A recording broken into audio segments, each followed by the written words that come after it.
Bonjour à tous et à toutes, très heureux de ce présent numéro de comptabilité financière sur Ernest Cachila, très bien évidemment. Aujourd'hui, nous allons ensemble discuter sur l'intérêt. C'est quoi l'intérêt? Comment on procède pour déterminer l'intérêt? Et essayer un peu d'apporter une certaine lumière par rapport à la conception habituelle. Je vais donner un exemple vraiment pratique pour vous faire comprendre la notion de l'intérêt. Vous avez une somme de 10 000 francs. Un ami vient auprès de vous. Aujourd'hui, nous sommes peut-être lundi.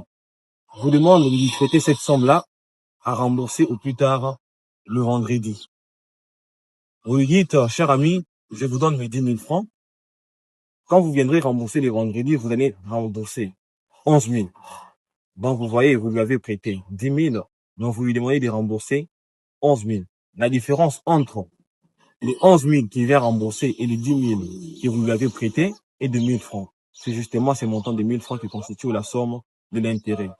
Donc, en français simple, nous pouvons dire que l'intérêt est le revenu d'un capital placé à un certain taux pendant une certaine durée.